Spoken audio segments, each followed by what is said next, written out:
The great chamber of the Galactic Council was built to make visitors feel small.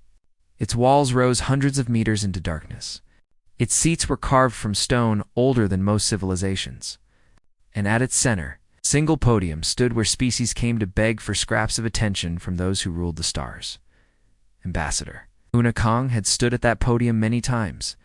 Today, she stood there again. "The plague in the Outer Rim has killed 40,000 beings in the last month alone," she said. Her voice was calm and clear. "Our medical teams have developed treatments that show promise.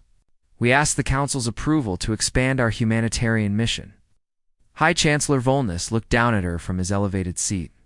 His gray skin was smooth and ageless.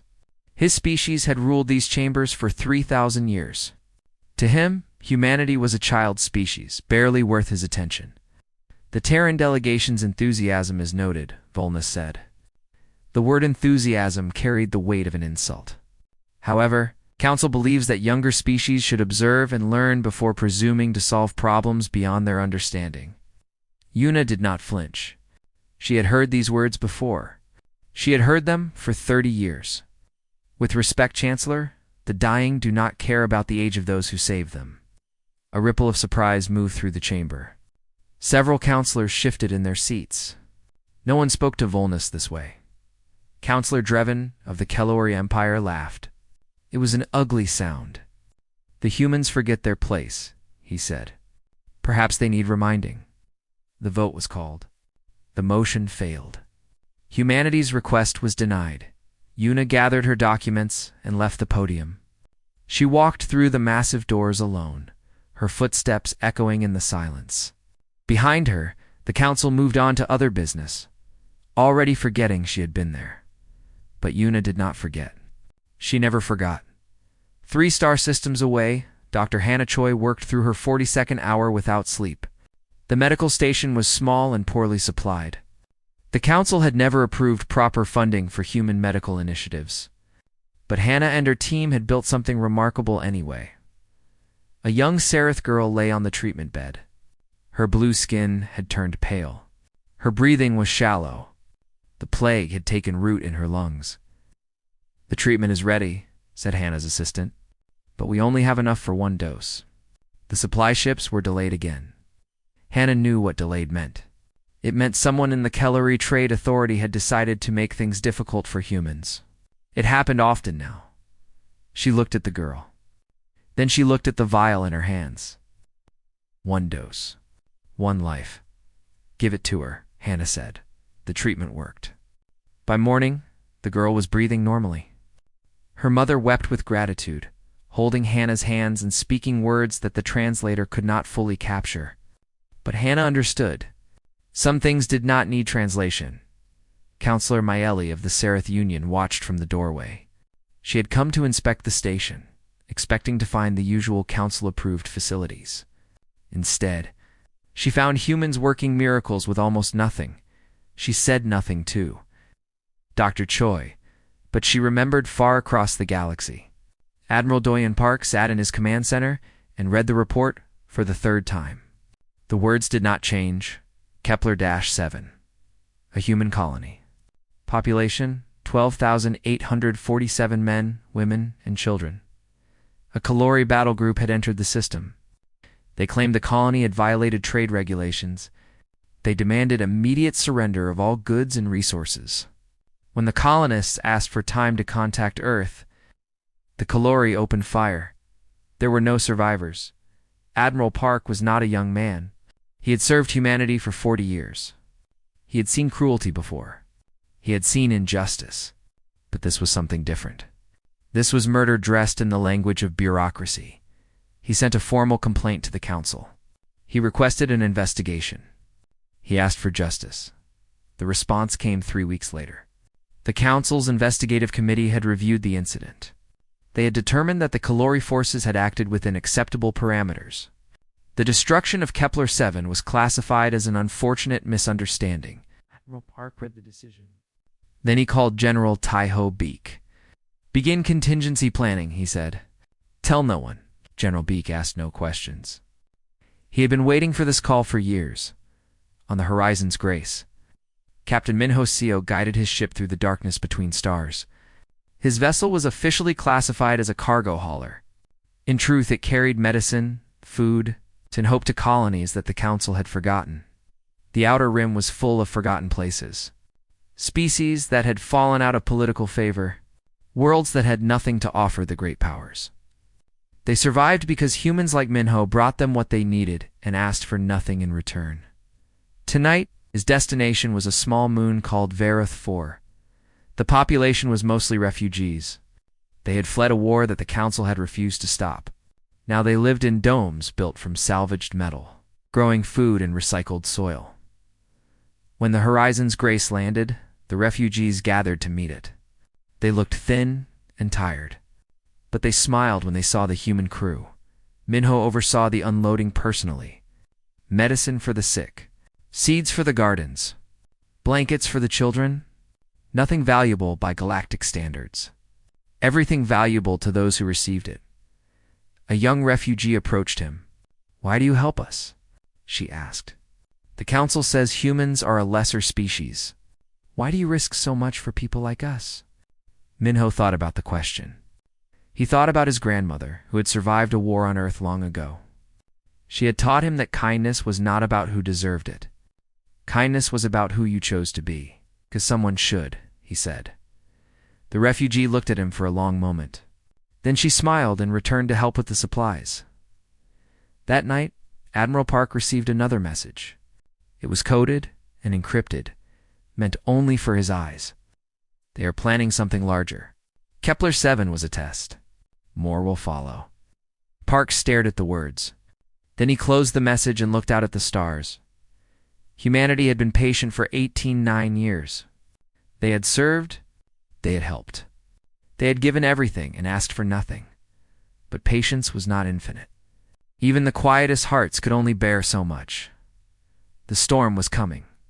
And when it arrived, the galaxy would learn what humanity truly was.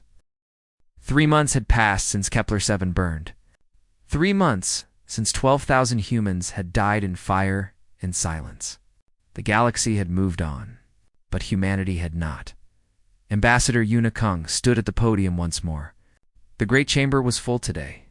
Word had spread that the humans were going to make a formal statement. Some counselors came out of curiosity. Others came hoping to see Yuna humiliate herself again. "I stand before this council to demand justice," Yuna said. Her voice did not shake. 12,000 of our people were murdered. Children were burned alive. Families were torn apart. And this council called it a misunderstanding. High Chancellor Volnus raised his hand. "Ambassador Kong, the matter has been reviewed and closed. The council has offered formal apologies and appropriate compensation. We consider this issue resolved." "Compensation?" Yuna's voice was quiet, but it filled the chamber. "You cannot compensate for murder. You cannot apologize for genocide. What happened at Kepler 7 was a crime, and criminals must face justice." Counselor Drevin leaned forward. His dark eyes glittered with something that might have been amusement. "Perhaps," he said slowly, "if your species had been more cooperative with resource allocation requests. Such misunderstandings would not occur." The chamber went silent. Everyone understood what Drevin had said. It was not an explanation. It was a threat. "Obey us, or more of your people will die." Yuna looked at him. She looked at Volnus. She looked at the hundreds of faces staring down at her from their elevated seats. She saw contempt. She saw indifference. She saw the truth of what humanity meant to them. Nothing. Humanity meant nothing. "I see," she said softly. Then she gathered her documents and walked out of the chamber without another word. That night, a meeting was held in a room with no windows. Admiral Do-Yeon Park sat at the head of a small table. Around him were the people he trusted most. General Tai-Ho Beek, Dr. Hannah Choi, Captain Minho Seo, and Ambassador Yuna Kong. "They will never give us justice," Yuna said. Her voice was tired but steady. "They do not see us as equals. They never will." "Then we make them see," General Beek said.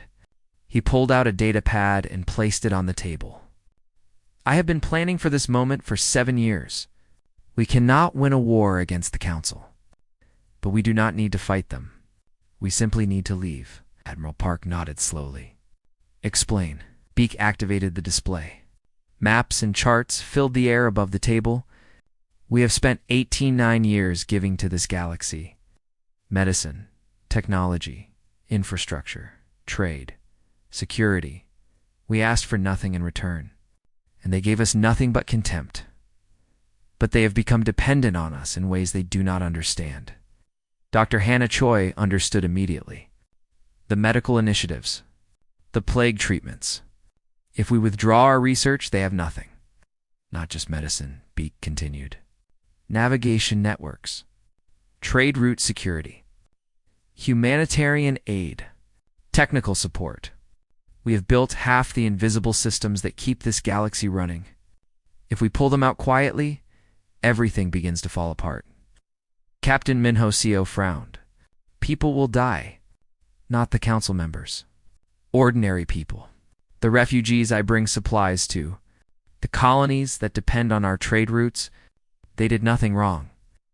The room was silent. This was the weight of the decision. To leave meant to let the galaxy face the consequences of its own cruelty. But those consequences would not fall only on the guilty. Unikong spoke. If we stay, we die. Slowly at first, then faster. Kepler 7 was the beginning, not the end. Drevin made that clear today. We cannot save everyone, but we can save ourselves. And perhaps in time, the galaxy will learn from our absence what it refused to learn from our presence. Admiral Park looked at each face around the table. He saw pain. He saw resolve. He saw the terrible understanding that there was no good choice, only a necessary one. We leave nothing behind, he said finally. Not our technology, not our knowledge, not our mercy. We withdraw completely, and we do it quietly, so they do not understand what is happening until it is too late. General Beak nodded. The withdrawal will take 6 weeks. By the time they notice, there will be nothing left to stop. Dr. Choi closed her eyes. She thought of the Sarath girl she had saved. She thought of all the patients who would have no one to help them. I will need to wipe all medical databases, destroy all research. They cannot be allowed to rebuild what we created. Do it, Park said. Captain Seo stood. His face was hard, but his eyes were sad. I will make one final supply run. Then the horizon's grace goes dark. Do it, Park said again. Una remained seated. I will leave last. I want them to see my empty seat. I want them to wonder. And by the time they ask where I am, we will be gone. The meeting ended. There were no speeches, no dramatic declarations. They simply rose and went to their duties, carrying the weight of a decision that would change the galaxy forever. Later that night, Una sat alone in her quarters. Through her window, she could see the lights of the council city stretching to the horizon. She had spent 30 years here, building bridges that she now had to burn. She activated her personal recorder. The message would not be delivered until after she was gone. To whoever finds this, she said, I want you to understand. We did not leave because we were weak. We left because you gave us no choice. We came to you with open hands, and you struck them away. We offered help, and you laughed at us. We asked for justice, and you threatened us with more death. She paused, looking out at the city she would never see again. You taught us that kindness without boundaries is not kindness. It is surrender, and we will not surrender. Not to your contempt, not to your cruelty, not to your indifference. She deactivated the recorder and placed it in a sealed container. One day someone would find it. One day someone would understand. Outside, the stars shone cold and bright. The galaxy continued its endless turning, unaware that everything was about to change. Humanity had been patient for 89 years. Tonight, patience ended. Tomorrow, the withdrawal would begin. The humans did not announce their departure. There was no final speech, no dramatic confrontation, no ultimatum delivered with fire and fury. They simply began to leave, as quietly as they had come. Dr. Hannah Choi stood in the medical station she had built with her own hands. Around her, boxes were being packed. Equipment was being dismantled. Years of work were being erased. "Doctor, the research databases are ready for deletion," her assistant said. "Once you give the order, everything will be gone." Hannah looked at the screens. Thousands of files. Millions of hours of research. Cures for diseases that had killed billions across the galaxy. All of it represented on a single blinking cursor, waiting to disappear. "Do it," she said. The screens went dark at the Outer Rim supply station. A Seraph administrator named Kelvin watched in confusion as the human medical staff packed their bags. They were polite as always. They smiled and said goodbye, but they would not explain why they were leaving. "Dr. Choi, please," Kelvin said. "The plague is still spreading. We need your help." "Where are you going?" Hannah paused at the door. She wanted to explain. She wanted to apologize. But the words would not come. What could she say? "Your leaders threatened to kill us, so we are leaving you to die?" The truth was too heavy for words. "I am sorry," she said softly. "Take care of yourself, Kelvin," and she was gone. The shuttle lifted off and disappeared into the sky. Kelvin stood alone in the empty station, surrounded by silence and the fading smell of medicine, far away. Captain Minho Seo guided the Horizon's Grace toward Varith 4 for the last time. His crew was silent. They knew this was the final mission. After today, the ship would go dark, and the Outer Rim would have to survive on its own. The refugees gathered when the ship landed, just as they always did. They smiled and waved, expecting the usual delivery of food and medicine. Instead, found the crew loading supplies in silence with tears in their eyes. The young woman who had asked Minho why he helped them approached again. "Captain, is something wrong?" Minho forced himself to smile. "We brought extra this time," he said. "Enough to last 6 months. After that, you will need to find new suppliers." "New suppliers? But why are you not coming back?" He looked at her face. He thought about all the faces he had seen over the years. All the hungry children he had fed. All the sick elders he had brought medicine to. All the grateful smiles he would never see again. "Oh," he said. "We are not coming back." The woman's face crumbled. "But we need you. Without your help, we will not survive." Minho reached into his pocket and pulled out a small data chip. "This contains everything we know about farming, medicine, and engineering. It is not much, but it is what I can give you. Learn from it. Teach others. Survive." He placed the chip in her hands and walked back to his ship. The ramp closed behind him. The engines fired, and the Horizon's Grace rose into the darkness for the last time across the galaxy. The same scenes played out again and again. Human engineers completed their final repairs and handed over keys they knew no one could understand. Human teachers finished their last lessons and said goodbye to students they would never see grow. Human diplomats closed their offices and locked their doors without leaving forwarding, addresses, and the navigation. Beacons began to fail. The Council had never bothered to learn how the human-built network functioned. They had simply used it, assuming it would always work. Now, one by one, the beacons went dark. Routes that had been safe for decades became dangerous again. Ships that had traveled in days now took weeks. Some did not arrive at all. Admiral Doyon Park watched the reports from his command center. Beacon 447, offline. Beacon 891, offline. Beacon 1203, offline. The pattern spread across the map like a shadow, swallowing the light. "How long until they notice?" he asked. General Taiho Beak checked his calculations. "Trade disruptions will begin in 2 weeks. Shortages in 4. By 6 weeks, they will start to panic. But by then, we will be gone. And the security patrols, withdrawn as of midnight. The Veltari pirates will realize within days that no one is watching anymore. After that, things will get interesting." Park nodded slowly. There was no satisfaction in this, only the cold weight of necessity. Humanity had spent 89 years protecting shipping lanes, hunting pirates, and maintaining peace. Now that protection was ending, the galaxy would have to protect itself. In the council chamber, Ambassador Unikong sat in her usual seat for the final time. The session was boring. Trade regulations. Resource allocations. The same meaningless debates that had consumed decades of her life. High Chancellor Volnus droned on about economic adjustments. Counselor Drevin made sarcastic comments about lesser species. No one looked at Una. No one asked for her opinion. She was invisible, just as humanity had always been invisible. During a routine vote on agricultural subsidies, Una stood up. She gathered her documents. She walked to the door, and she left. No one noticed. The debate continued without pause.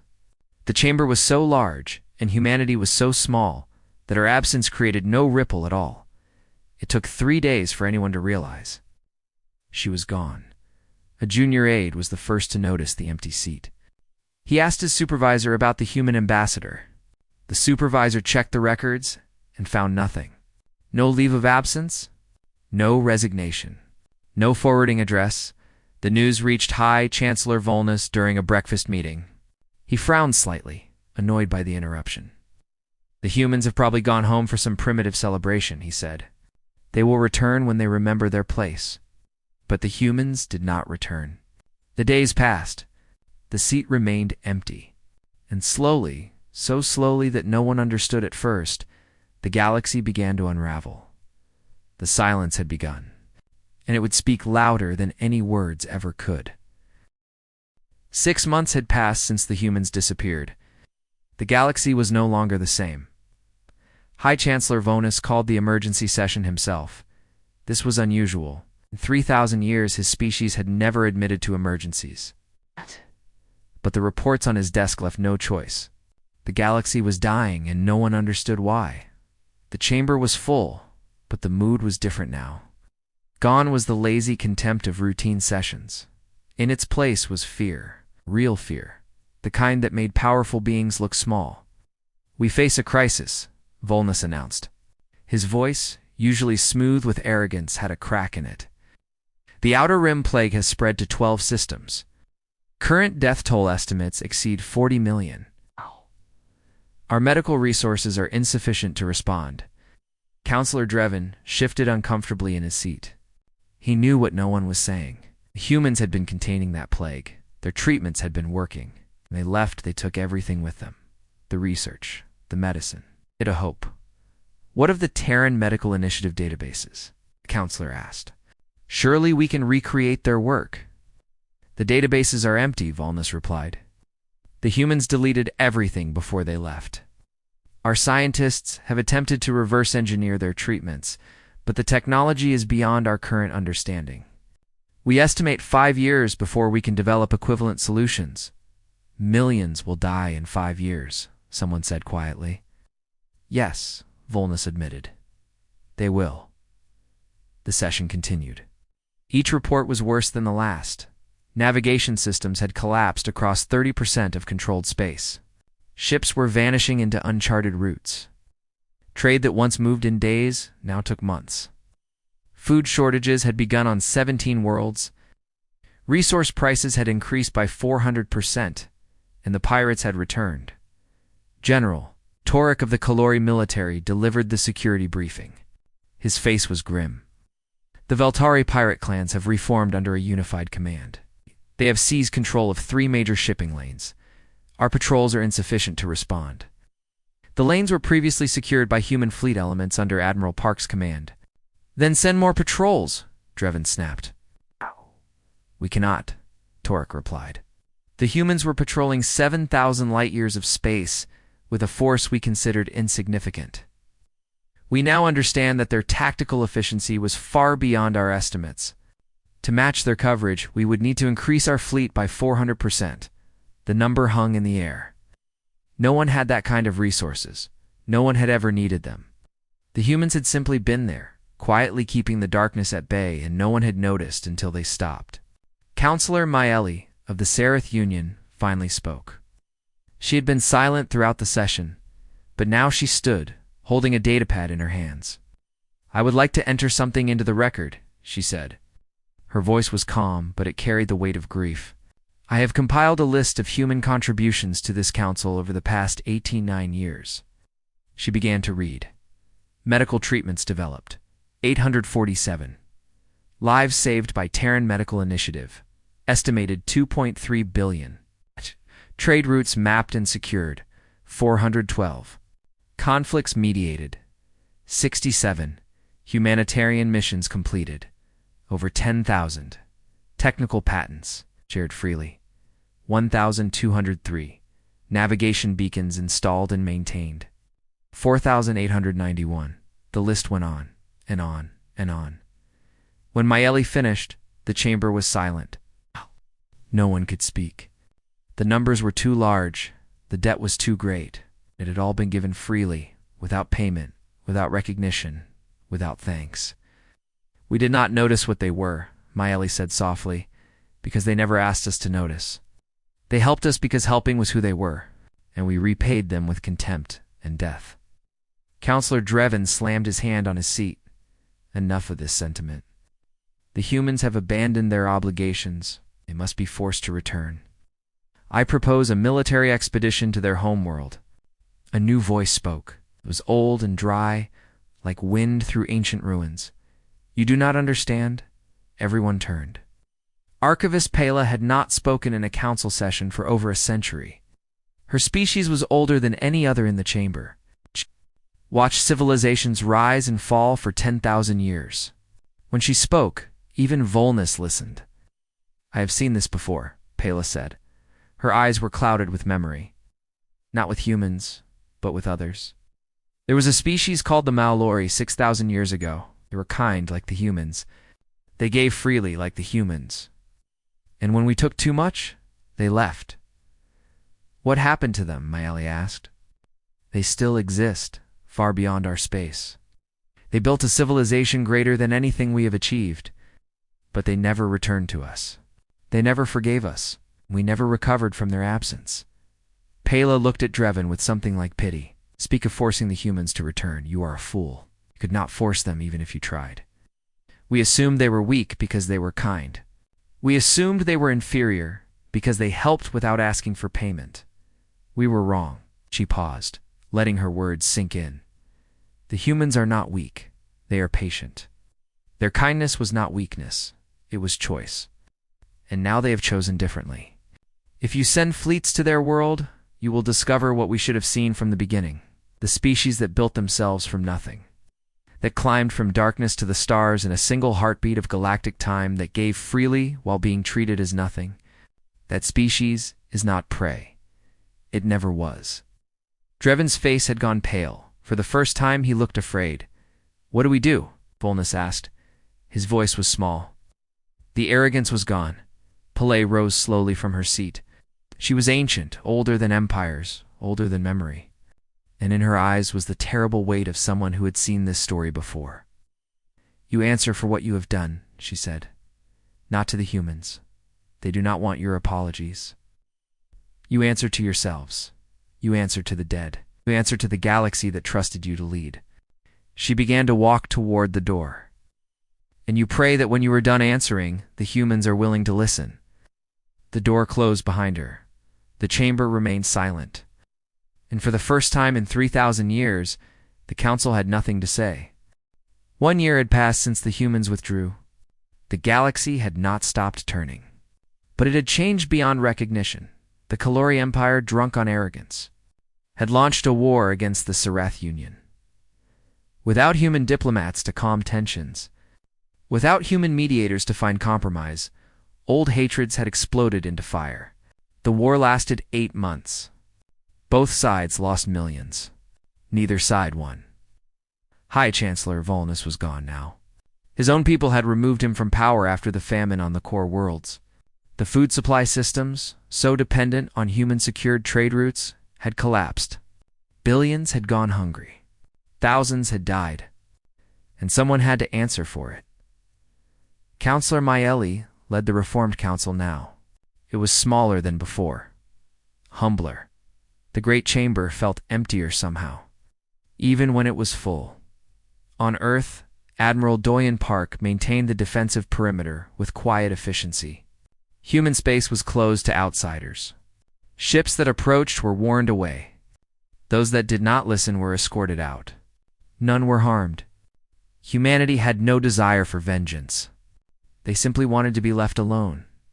General Taiho Beak had built fortifications around every human world, not out of fear, but out of necessity.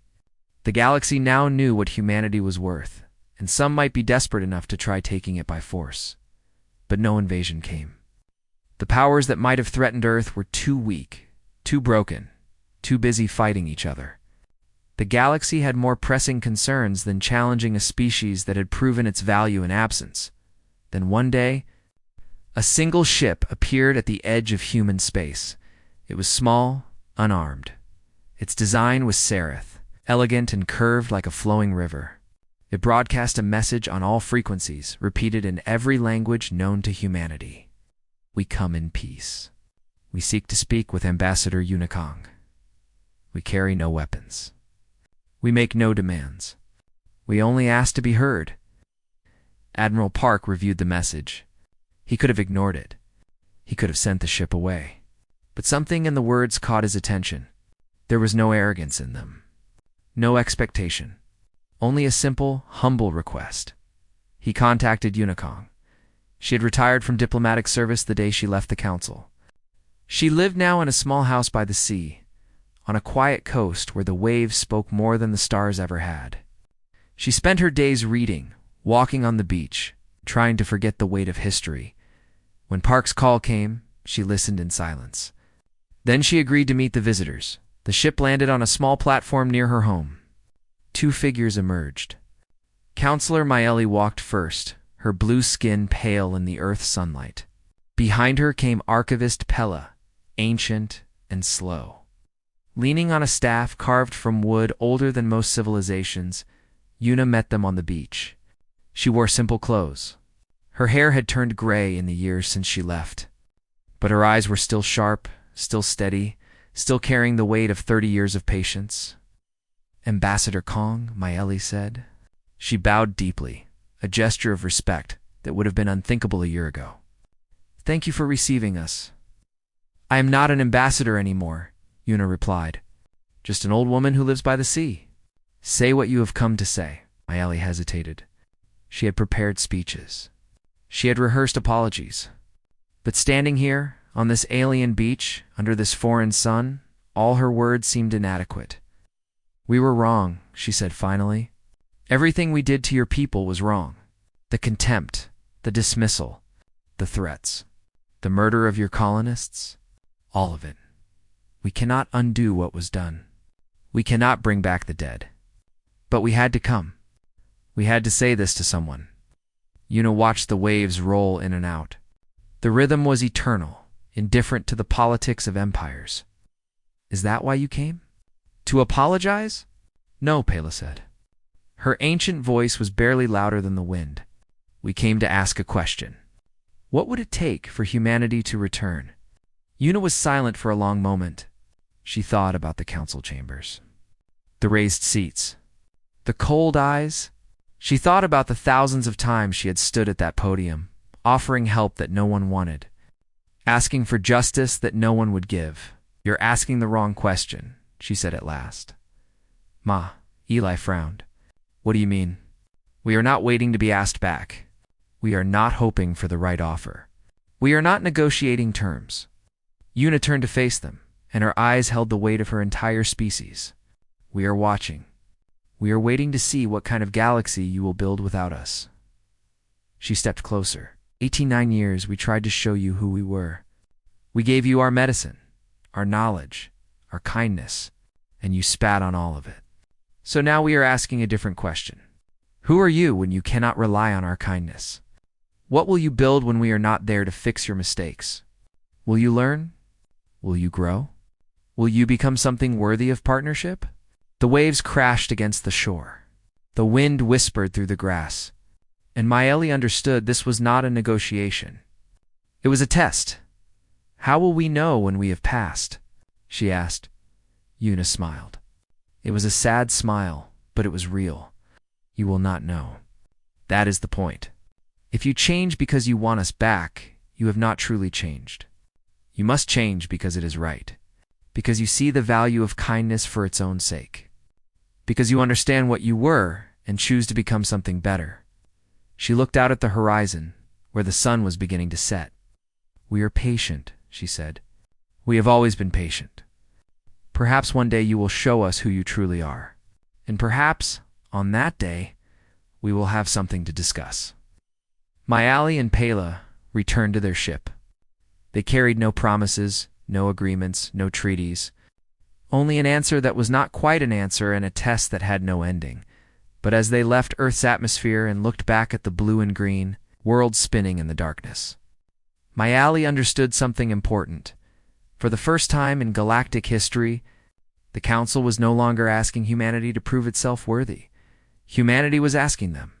And that, perhaps, was the beginning of wisdom. In the reformed Council chamber, smaller now and humbler, a new question hung in the air. It was not written anywhere. It was not spoken aloud. But every counselor felt it before every vote, every decision, every policy. What would humanity think of this? They had learned at last to ask Dot, and somewhere by the sea, an old woman watched the stars come out, patient as always, waiting to see what answer the galaxy would give.